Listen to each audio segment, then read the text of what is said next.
Joining us now, and she just said, wow, this is real. And I said, no, I think most people would think this is unreal. Maybe. From Full Frontal, Samantha B. And we don't know each other. We've talked to each other once last night for about 25 minutes. It was a very pleasant conversation. It was great. It was? Yeah. Why are you here? I don't know. I don't know. Why are you having me here? I'm here. We're doing a piece with Glenn, and so you generously invited me to be on your show. We are merging worlds in a way. In a way. In a way. Because I'm sure we haven't talked about it, but I'm sure there are many things that we don't agree on. I pretty much can guarantee that, for sure. So... But I don't think that's a bad thing. I don't either. I don't see that as a bad thing. I think people trying to control people's lives is a bad thing. Yes, I do agree with you. Oh my. The first thing out of her mouth. Your world is coming crumbling down. Oh, no. You are a sellout. Did you lose some crazy bet? No. And now here you are. I'm winning the bet. That's saying I agree with Glenn. It's okay for us to agree with each other on some things. I feel like there's a shared humanity. Right? There is. We really literally have to be able to have conversations with people we don't agree with. Yes. It's essential. And I do feel like, I'm sure that a lot of your listeners and a lot of your viewers have either not watched my show, or they have watched my show and they have turned it off and turned it off. One interesting thing that happened on our show, we went to the conventions, of course, and while I was at the Republican convention, so many people there came up to me privately and said, "Oh my God, I love your show. It's really funny." So I think you're really funny. Thank you. Well, I wasn't fishing for a compliment. Definitely have a potty mouth for sure. Yes. But people, I think people on both sides of the aisle can appreciate a well-crafted joke. And I do think it's essential to be able to make fun of yourself.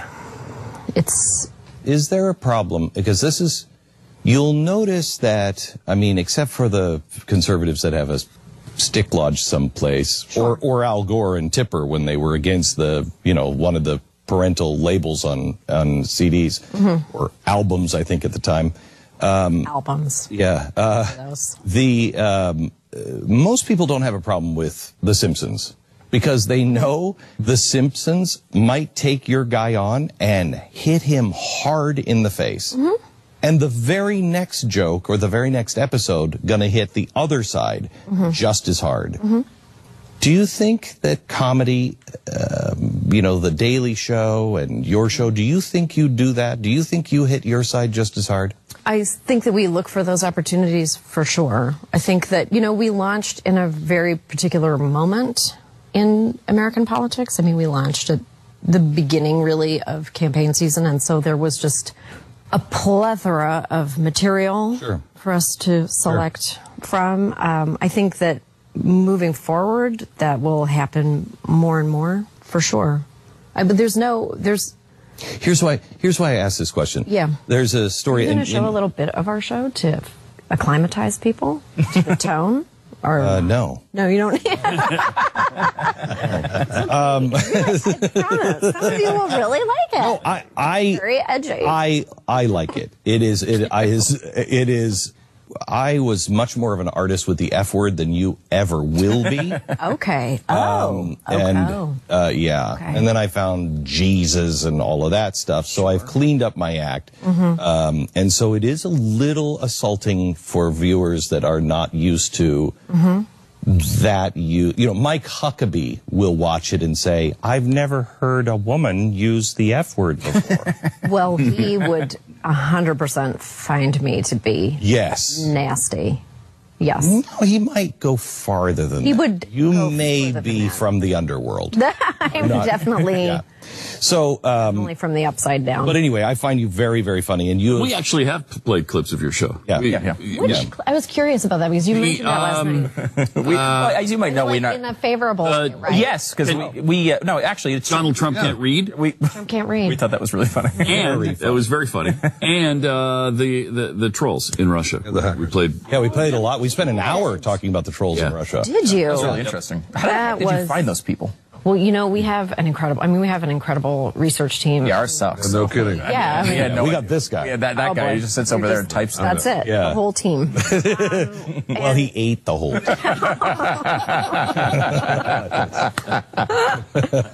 You know, we have,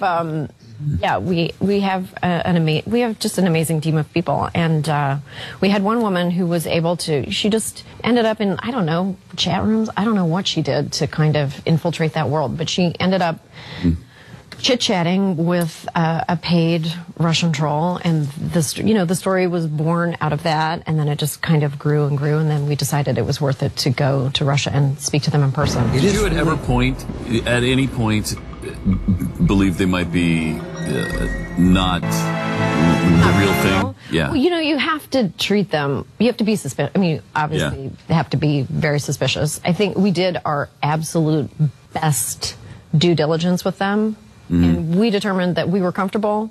We were comfortable believing that they were real, and I believe that they were real. Sounded like they were. Well, since the story aired, Russian media has tried to discredit the story in various ways, but that's kind of what they do. So, is it disturbing to you at all? Because we've been on this Russia thing for 4 years, 3 years, about the influence of Russia and Putin. And it's interesting because a lot of people that were okay with that and saying, yeah, okay, I believe you. Yeah, that's wrong. That's bad. That's dangerous. In the last year, many of them have said, that's propaganda. That's crazy. That's not happening. Well, so what? Does it bother you that we seem to be playing musical chairs, that under the last president, I was freaked out and thinking, oh my gosh. And now under this president, you're saying, oh my gosh. And well, it's not just me saying. no, I am. A lot more. No. I'm saying it as well. Yeah. But the point that at least I have been trying to make, and many people in our audience have been trying to make, and we were never taken serious, is no president should ever make you feel that way. Not because we elect the great guys. Our founders knew you're going to elect bad guys. It's the balance of power. No man should have so much power that he can reach into your life and change our culture and change everything. Do you see that, or? Well, I guess fundamentally, I don't really trust anyone. I don't really. We don't either. I just don't see presidents, or I don't, as these messianic figures. Right. Like, I just don't think that any one person or so shouldn't we? leader is going to be everything to everybody. And of course, the pendulum swings. Yes. I think what we're going through right now feels very different to me in my experience, which is limited because, remember, I'm an immigrant, and this is the first election that I was able to vote in. You're from where?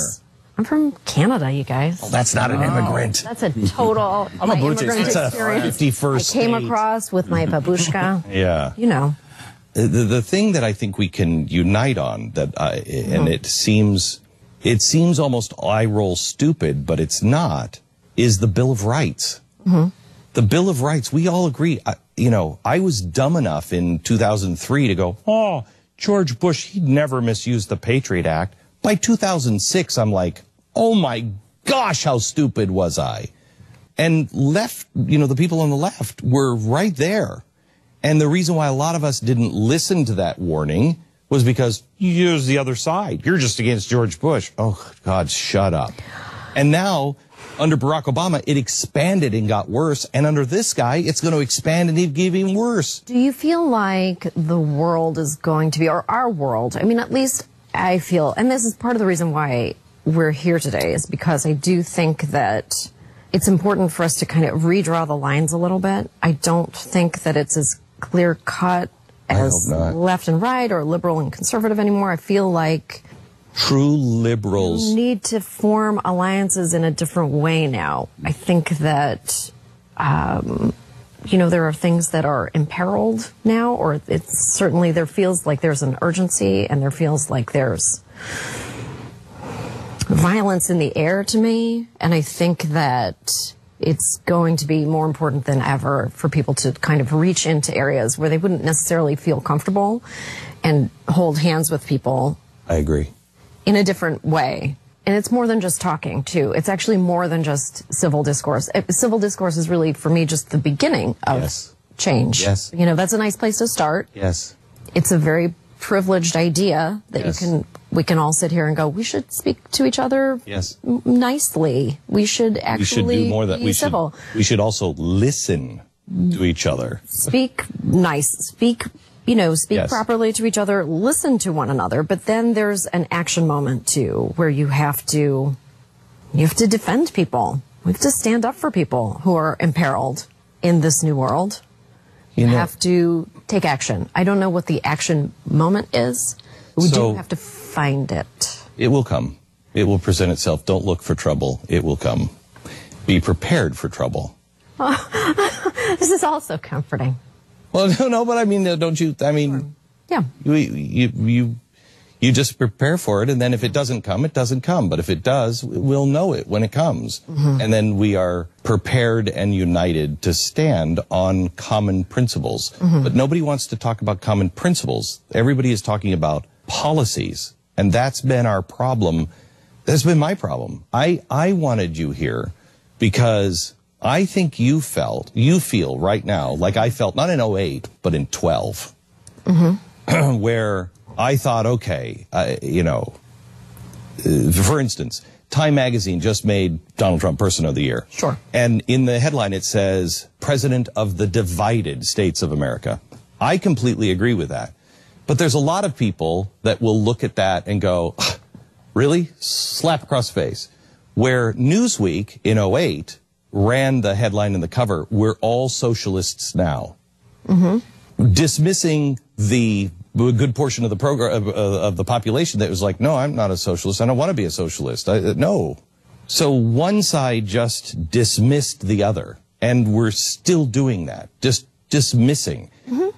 In 12, I was shocked that the American people could know all of this information and still vote for him because of, I thought, lies of doctors cutting off of feet and everything else. And you feel that way now about Donald Trump. So do I. But you kind of lost faith in, crap, it's not just the president, it's the people around me too. I don't understand how they're disconnecting from truth. They're just accepting it. Do you understand what I'm saying? I do, but I'm not sure I know what the question is. So my question is, how do you take on your side and say, you know what, there are some things that lying about Benghazi did matter. It did matter. There are consequences to lies. I think we are seeing that. I don't really know how to... How do you mean that? You're seeing that? Well, there are just false narratives. There's news. We've all been talking about fake news. We were talking about it on the show the other night. Yes. There's so much distrust. People are receiving their news in their own bubble of the internet. Yes. It's very difficult to penetrate that with actual information. On both sides. We're self-selecting out. Well, of course. I don't really know how to penetrate that. I don't think anybody really does. But that's what we're here for. But that is why we need to be so vigilant and so diligent and do things in a different way and take ownership of those. We're going to spend some more time together. I'm doing something for your show, and then we're going to spend some time on so delightful. Facebook. But look at that look. Delightful. No, it is. It's no, look at that look. I saw that. Don't write anything sinister. All right. All right. Fun, I promise. It is nice to meet you. It is so nice to meet you. All right. So I don't know when the Samantha B thing airs with Bud, but it's coming up soon. I was a little surprised she didn't recognize me as a Canadian and being a Canadian sports. Because she used to be Canadian, or still is, right? So she left about the time you became. Yeah, it could be. That could be the problem. You think you keep up with the news from your own country? She apparently doesn't. Apparently not. Maybe she doesn't. All right. So.